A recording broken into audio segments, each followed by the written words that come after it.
My name was Juliet Jones. When I hit the $90 million lottery, I rushed home, eager to share the news with my husband, Lucas Harper, a firefighter. But as I approached our house, I saw flames dancing in the window. I fumbled for my phone to call for help, but then I overheard Lucas, who was supposed to be on duty, speaking excitedly to his mother, Margaret Lane, on the phone. "Mom, it worked. The plan's done," he said, his voice gleeful. I glanced at the bed, where a burned figure lay, wearing the sapphire bracelet I'd gifted her. "She's gone, Mom." "I can finally be with Serena," Lucas continued. But the body wasn't mine, it was Serena Reed, the woman he'd always wanted. "Great news, Mom. Serena and I can marry soon. If it weren't for Juliet's money, I'd never have stayed with her. Now, with this fire, the money's ours." The charred figure was unrecognizable, skin peeling away. I nearly gagged at the sight. "It's a shame she didn't suffer more," Lucas said coldly.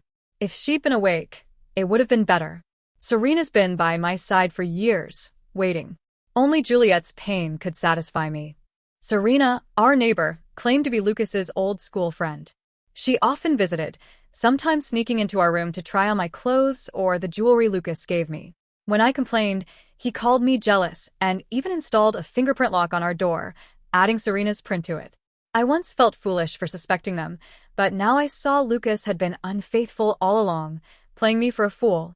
As firefighters arrived, Lucas's joy turned to fake grief. He collapsed outside our building, sobbing, "My wife's still in there. Let me save her." His colleagues restrained him as he screamed, eyes red, "She's pregnant with my child." His co-worker shook his head. "Lucas, the fire's too strong. Going in is suicide. We'll do everything to save her." Lucas curled up on the ground, pretending to faint from sorrow. Once the flames subsided, firefighters carried out the burned figure. I noticed Serena's phone on the hallway floor, likely dropped during the rescue. Lucas wept over the body, acting as if he wanted to die too. Then, Serena's finger twitched. A firefighter shouted, "She's alive. Get her to the hospital." Lucas's face froze, his fake smile worse than his tears, as he helped load her into the ambulance. Serena's phone buzzed in my hand. Using Lucas's birthday, I unlocked it. A message from "Darling" read, "Juliet didn't die in the fire. I'm heading to the hospital. Don't worry, she won't last long. Soon, we'll be together." Disgusted but curious, I bought a hooded jacket and sunglasses to disguise myself. At the hospital, I found Serena's ICU room. She lay bandaged, a breathing mask on her face. The doctor told Lucas, "She has severe burns over 80% of her body. Her vocal cords are destroyed, and treatment could cost over $1 million. Be prepared." Lucas's eyes widened. $1 million? For her? She's not worth it. Catching the doctor's odd look, he faked sadness.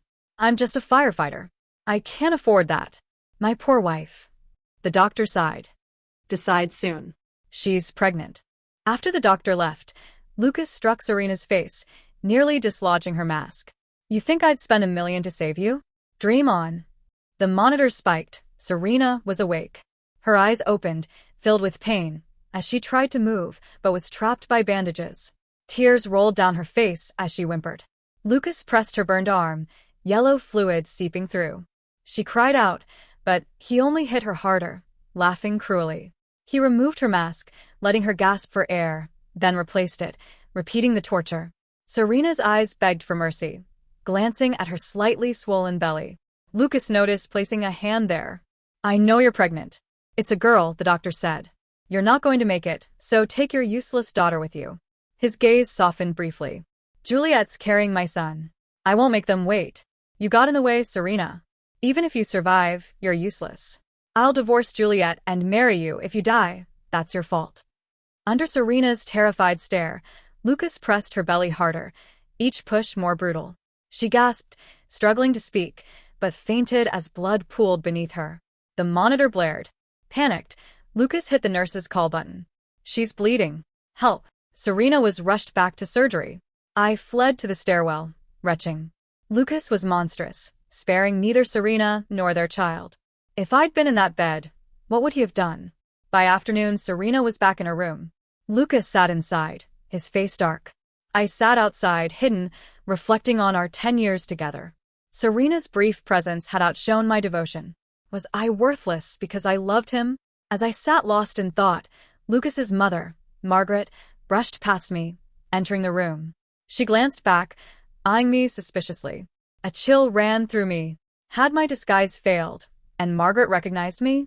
Thankfully, she only spat on the floor and snapped. "Stop gawking and get out of here." Relieved, I turned to leave, planning to collect evidence for a legal appeal. But Margaret's gleeful voice stopped me. I glanced back. Margaret was grinning, clutching Lucas's hand. I checked, "Lucas. You're a heroic firefighter. Reporters are coming to interview you. Play up Juliet's tragedy. They'll rally people to donate." Lucas shook off her hand, annoyed.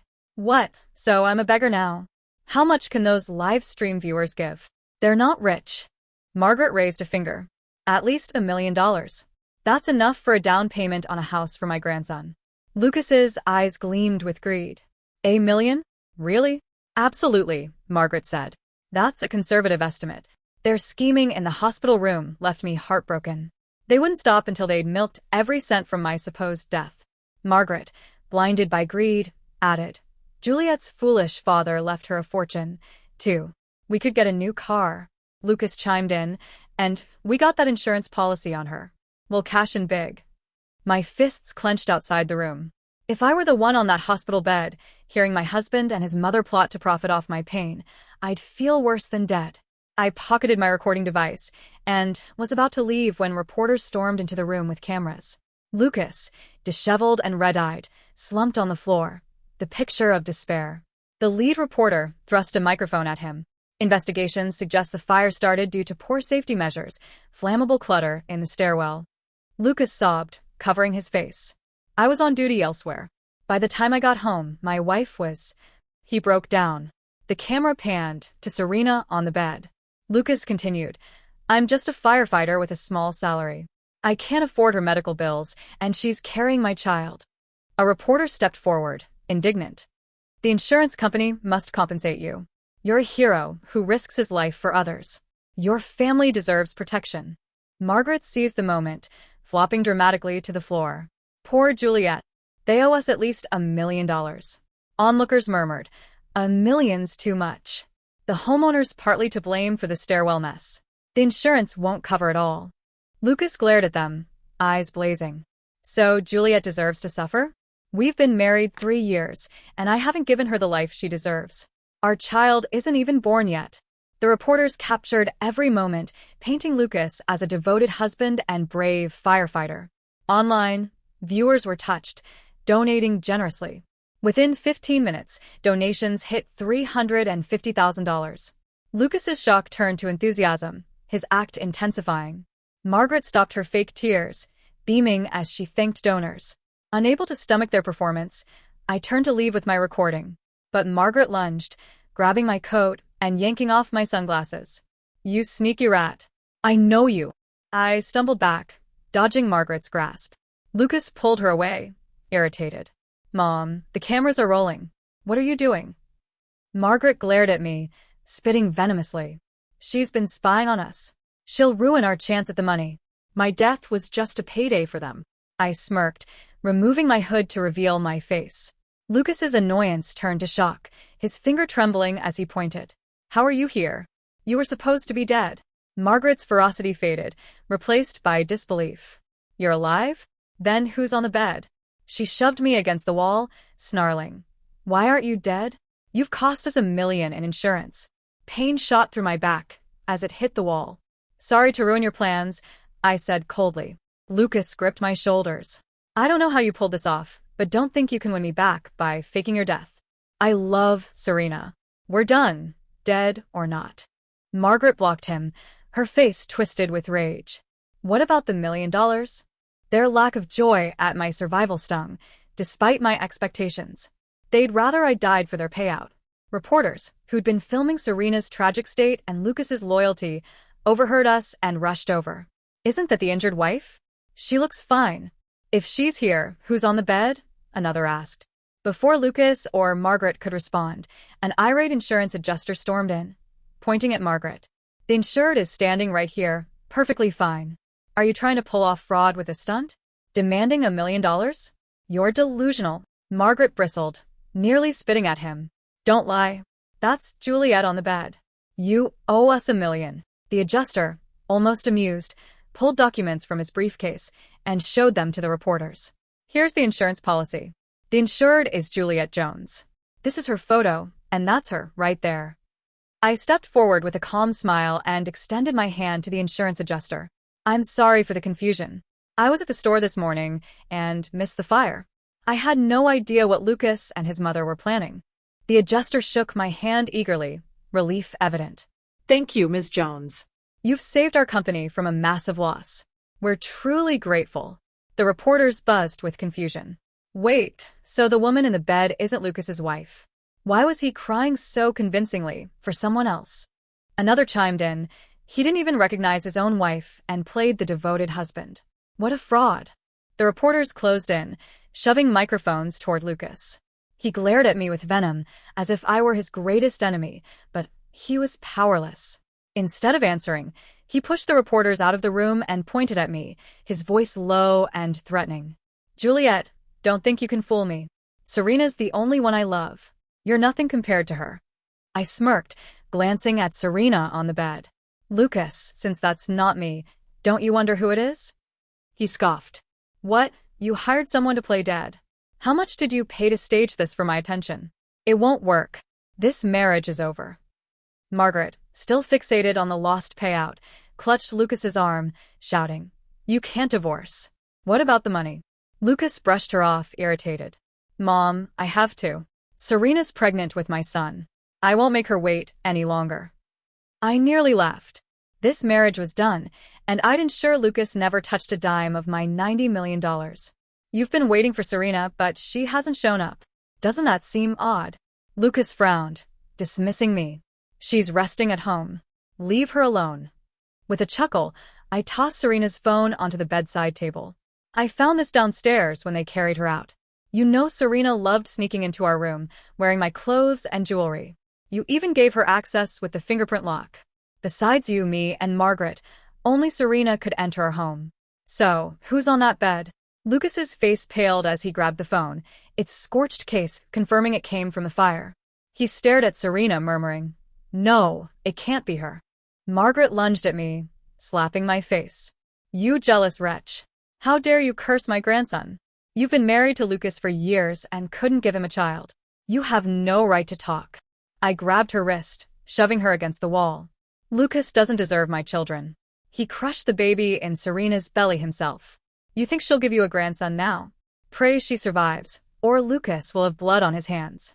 Lucas, already shaken by the phone, collapsed after my words, staring blankly at Serena. Margaret tried to hit me again, but I held her firm. Think twice, Margaret. I recorded everything Lucas did in this room. She glared, spitting. You dare threaten me? Why didn't that fire kill you? I raised the phone. The reporters are outside. Should I show them? Margaret's face froze. She pulled back her hand, muttering curses. I never should have let Lucas marry you. You've brought nothing but trouble. I shrugged, glancing at Lucas, who leaned over Serena's bed, eyes filled with regret. In our 10 years together, he'd never shed a tear for me. Even when he thought I was dead, he'd grinned, dreaming of the $1 million payout. Now, seeing Serena's state, he wept as if he'd lost everything. I watched coldly as he cried. As I turned to leave, Lucas lunged, grabbing my throat. This is your fault, Juliet. You did this to Serena. His grip tightened, my face turning red as I struggled. Reporters outside burst in, pulling the frantic Lucas off me. He snapped back to reality, facing their accusing stares, and his legs buckled, sending him to the floor. Margaret, shrieking like a banshee, shoved the reporters. Stop filming. You're invading our privacy. Get out. I sat on the floor, clutching my neck, a bitter laugh escaping me. Margaret drove the reporters out, then slumped into a chair, muttering about the lost $1 million. Standing, I left my final words. Lucas, let's settle the divorce and asset division soon. He glared, defiant. Don't play games, Juliet. I'll never want you back. Divorce is happening, and you'll regret it. Without looking back, I replied, See you in court. When we met at the courthouse at the scheduled time, Lucas looked like he hadn't slept in days. His hair was unkempt, his eyes sunken, and yet, the moment he spotted me, he smirked. Juliet, he drawled, It's too late for regrets now. You're out of options. I almost laughed. He looked more like a broken man than someone who should be confident, and yet he carried himself as if the world still owed him everything. After collecting the divorce certificate, I let out a long breath, relief washing over me. Finally, it was done. Neither the $80 million lottery prize nor my unborn child would ever be tied to someone as rotten as Lucas. He was still grinning smugly, as if he pictured me crawling back on my knees, begging for forgiveness. I didn't give him the satisfaction of a glance. Instead, I walked straight out, eager to claim my winnings and begin again. 3 months later, I heard about Lucas and Serena again. By then, I had moved into my new villa, living comfortably and preparing for motherhood. Life was peaceful, even sweet. The media, however, had torn apart Lucas's carefully polished image. The truth about that day at the hospital had been exposed, shattering his reputation as a loyal, loving man. With Serena bedridden and still recovering, Lucas lost interest in his job, grew reckless, and was ultimately fired from the fire department. Unemployed, stripped of pride, he had no choice but to rely on Margaret. Margaret, of course, had only tolerated Serena because of the pregnancy. After the miscarriage, Serena became little more than a burden. Still, out of respect, or pity, Margaret grudgingly supported them. It was at a community event where I saw them again. Serena had recovered somewhat, but her scars were still stark against her skin. No matter how carefully she tried to dress or apply makeup, nothing could hide the unevenness. Lucas, stripped of his uniform and title, looked worn down, defeated. The moment Serena saw me, her eyes burned with hatred. She lunged forward, fingers clawing at the air as if she could scratch my face off. "You ruined me," she shrieked. "Now you show up all dolled up, trying to steal Lucas from me?" Lucas held her back, but his gaze locked on me with a strange mix of surprise and longing.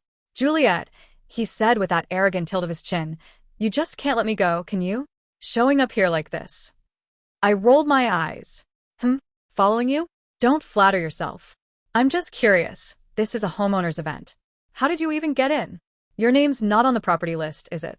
Serena clung to his arm, forcing a smile. A friend got us in. What makes you think you belong here? These houses cost millions. Lucas gave me a patronizing look. So, Juliet, why not come back to me? Serena's face darkened. She glared at both of us and snapped. Juliet, don't think you can take him from me. Security, throw this homewrecker out. Lucas shot her a sharp look, and Serena immediately fell silent. He turned back to me with mock sincerity. Juliet, come back. You can stay with Serena and me. She won't mind. Gasps rippled through the crowd. Who let him in? Someone whispered. Does he think he's some kind of king with a harem? Another snorted. What a creep. Who would even want him? Laughter followed. Lucas's face flushed red. Serena, hearing someone call her ugly, snapped completely. She hurled champagne at the guests, her voice cracking with hysteria. Lies. You're all blind. Fooled by that cheap woman. I'm not ugly, I'm beautiful. Her breakdown stunned everyone. Lucas, mortified, tried to clamp a hand over her mouth, but it was too late. Security quickly arrived, demanding to know what was happening. Serena pointed at me, screaming, It's her. She's the homewrecker. Get her out. The officer, however, turned to me and saluted. Madam, we're sorry for the disturbance. We'll handle it immediately. Lucas froze, disbelief written all over his face. She owns property here? You're kidding. She doesn't even have a job. Where'd she get the money? I smirked, savoring the moment. Life's been much better since I left you. He sneered. I see. You're making money by selling yourself, huh? That's how women like you do it. The words earned him a sharp slap across the face. My eyes burned with contempt. Don't project your filth onto me. I just happened to get lucky with the lottery. Nothing major, just $80 million. Lucas's jaw dropped. He stumbled closer, grabbing at my clothes. How much? $80 million. I gave him a mocking smile. What? Regretting it now. Too bad. That money has nothing to do with you. Go enjoy your life with Serena. His legs buckled, and suddenly Lucas was on his knees, clutching at my leg as if I were his savior. Darling, he sobbed, it was Serena who seduced me. She tempted me while you weren't home. Any man would have fallen. I just made the same mistake anyone would. His voice, his excuses, made my skin crawl. Before I could answer, Serena stormed forward and yanked him by the collar. Lucas, when did I ever seduce you? You called your wife old and boring, said she disgusted you.